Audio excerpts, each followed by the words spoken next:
सितंबर 1885 सुबह के 10 बजे के आसपास एक लेडी जिसका नाम होता है मैरी एक गांव में काफ़ी सुनसान जगह होती है अपने टोंगा गाड़ी से उतरती है अपने हस्बैंड की आंट के घर के बाहर बहुत बड़ा सुंदर सा गेट होता है। वो गेट खोलती है and she seize 2 story building with a beautiful garden. वो घर के पास पहुंचती है एंड एक लड़की ऑलमोस्ट मैरी की एज की होती है वो दरवाज़ा खोलती है and she ask Mary yes.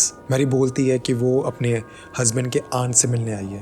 Mary घर के अंदर एंटर करती है एंड नर्स बोलती है कि आंट ऊपर वाले रूम में। मैरी ऊपर वाले रूम में जाती है, वो दरवाज़ा नॉक करती है एंड खोलती है and she sees her husband's aunt laying on her bed, almost सो रही होती है। मैरी उनको बुलाती है एंड वो आंट थोड़ी सी अपना आंखें खोलती है with a small smile on her face. Bed के साइड पर एक चेयर पड़ी होती है, मैरी उस पर बैठती है एंड आंटी कुछ छोटे मोटे सवाल पूछती है like how are you, how is your health, how is your work, how is home. And then aunt bed पे बैठती है, वो लेटी हुई थी and then she leads towards Mary and ask how are you holding up. At this point Mary रोने लग पड़ती है बहुत ज़्यादा। She was in a lot of pen.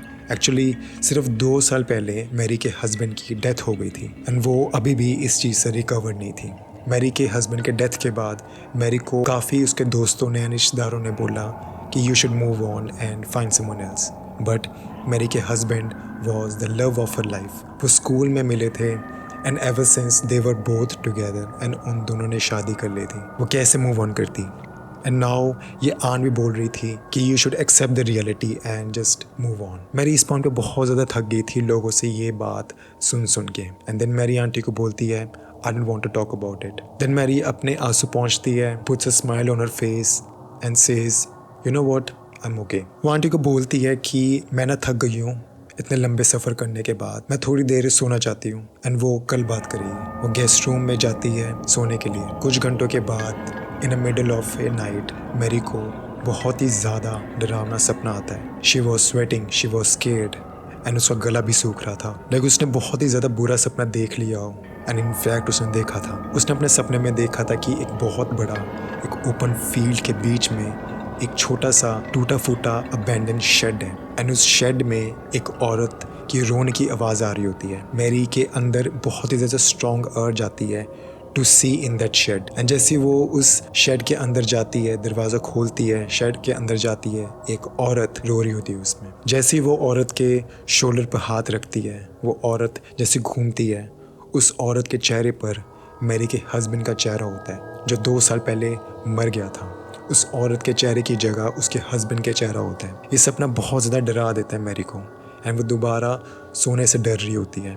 सो वो डिसाइड करती है कि वो बाहर जाएगी to get some fresh air. So वो अपने छोटे से फ्लास्क में एक ब्रांडी डाल लेती है। ब्रांडी एक अल्कोहल होता है एंड आधी रात को वो बाहर निकल पड़ती है। कीप इन माइंड ये आधी रात हो रही होती है, दूर दूर तक कोई नहीं होता, सिर्फ खेत वगैरह है एंड फुल मून है। चलते चलते छोटे छोटे ब्रांडी के सिप लेते लेते मैरी एक मीडियम साइज हिल के आसपास पहुंच जाती है। सो वो डिसाइड करती है कि वो हिल के टॉप पर जाएगी। वो वहाँ पर पहुँच के बहुत ही सुंदर गांव का व्यू का मज़ा ले रही होती है।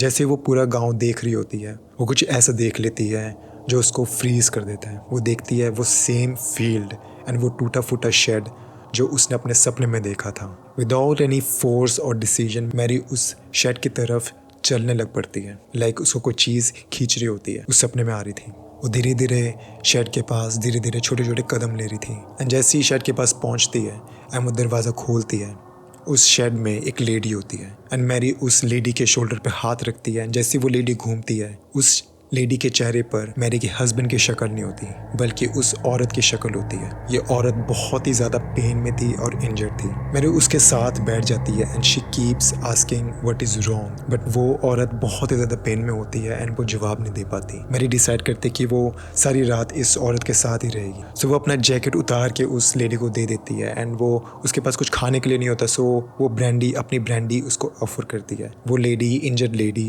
ब्रांडी का छोटे छोटे सिप लेती है टू ईज द पेन। जैसे सूरज निकलता है, शेड के पास से एक वैगन निकल रही होती है एंड मैरी उससे हेल्प मांगती है। उस औरत को वैगन में ले जाकर मैरी के हस्बैंड के आन के घर लेकर जाया जाता है एंड वहाँ पे जो नर्स होती है वो शहर जाती है, डॉक्टर को लेके आती है। मैरी इस पॉइंट पर रिलीव्ड होती है कि वो औरत बच जाएगी, बट मैरी की तबीयत इस पॉइंट पे बहुत ख़राब हो जाती है। वो बहुत ही ज़्यादा बीमार होने लग पड़ती है इतना कि उसको कॉन्शियस भी नहीं होता। अक्टूबर में ऑलमोस्ट 1 महीने के बाद अक्टूबर में मैरी फाइनली अपनी आंखें खोलती है, कॉन्शियस होती है एंड वो देखती है कि वो सेम औरत जिसको मैरी ने बचाया था वो उसके बेड के बिल्कुल सामने चेयर पर बैठी हुई है एंड वो स्माइल कर रही है। वो औरत भी रिकवर्ड हो गई थी इस पॉइंट पे। मैरी ध्यान से देखती है कि वो औरत कुछ बताना चाहती है। जैसे ही मैरी कुछ बोलने लगती है वो औरत बोलना शुरू कर देती है, पूरी एक्साइटमेंट, एंथुजियाज्म एंड जल्दी वो औरत बताती है कि कुछ साल पहले वो एक शिप पर थी एंड वो सो रही होती है अपने रूम में एंड देन सडनली एक आदमी आता है, उसको उठाता है एंड एक लाइफ बोट में उठाकर ले जाता है क्योंकि शिप डूबने वाली होती है। उस आदमी ने उस औरत के अलावा काफ़ी लोगों की जान बचाई थी। शिप तो डूब गई थी बट वो लाइफ बोट एक डिजर्टेड आइलैंड ले गई थी। वो सब वहाँ पे 1 साल उस आइलैंड पर होते हैं। ये आइलैंड सुनसान खाली होता है, वो सब 1 साल तक उस आइलैंड पर होते हैं एंड 1 साल के बाद वो फाइनली रेस्क्यू होते हैं। बट उसके बाद वो आदमी इंसेन हो गया था। उसके लिए सर्वाइवल लाइफ बहुत ही ज़्यादा ओवरवेलमिंग थी। जब वो वापस इंग्लैंड पहुंचता है उसको एक मेंटल हॉस्पिटल में डाल दी जाता है और उसके आगे पीछे कोई नहीं होता। सभी उसके बारे में भूल गए थे बट एक औरत जिसको उस आदमी ने बचाया था उसको बहुत ही बुरा लगा एंड इसने डिसाइड किया कि कुछ भी हो जाए मैं इस आदमी की फैमिली को ढूंढ के रहूँगी। एंड सून इस औरत को पता चलता है कि इसकी फैमिली इंग्लैंड से ही थी एंड इंग्लैंड में कम्प्लीटली अपोजिट साइड पे थी इसकी फैमिली। कहाँ ये फैमिली कैसे मिलेगी कुछ पता नहीं। उस लेडी ने अपने सारी सेविंग्स साथ लेकर चल पड़ती है उसकी फैमिली को ढूंढने के लिए एंड ढूंढते ढूंढते she ran out of money, food and water and वो उस शेड में कोलैप्स हो जाती है जहाँ पर मैरी आई थी। मैरी ये सुन के बहुत ही ज़्यादा लॉस्ट हो जाती है। मैरी ने पूछा कि ये स्टोरी आप मेरे को क्यों बता रहे हो। वो लेडी बोलती है वो आदमी जिसने मेरे को बचाया था वो आपके ही हस्बैंड थे। मैरी का हस्बैंड अभी भी जिंदा था आफ्टर 2 years। सो इस लेडी को पता कैसे चला कि मैरी ही उस आदमी की वाइफ है। वो लेडी एक्चुअली मैरी के हस्बैंड की आन के घर के तरफ जा रही थी। उसको पता चल गया था कि उस आदमी की रिश्तेदार यहीं कहीं है बट शी कोलैप्स्ड। वो घर पहुंचने से पहले ही उस शेड में कोलैप्स कर गई थी। मेरे को सपना आया जिस वजह से वो उस शेड में गई, उसको अपने पति के बारे में पता चला। ये स्टोरी 1985 की है। न्यूज़पेपर में काफ़ी छा गई थी उस टाइम पे कि कैसे एक सपने की वजह से एक हस्बैंड और एक वाइफ रीयूनाइट होते हैं एंड अब तक इसका कोई लॉजिकल एक्सप्लेनेशन नहीं मिला। This story shows life in reality is beyond our understanding. अगर आपको ऐसे interesting mysterious stories dark content पसंद है, I make such videos. Until then, stay safe and take care.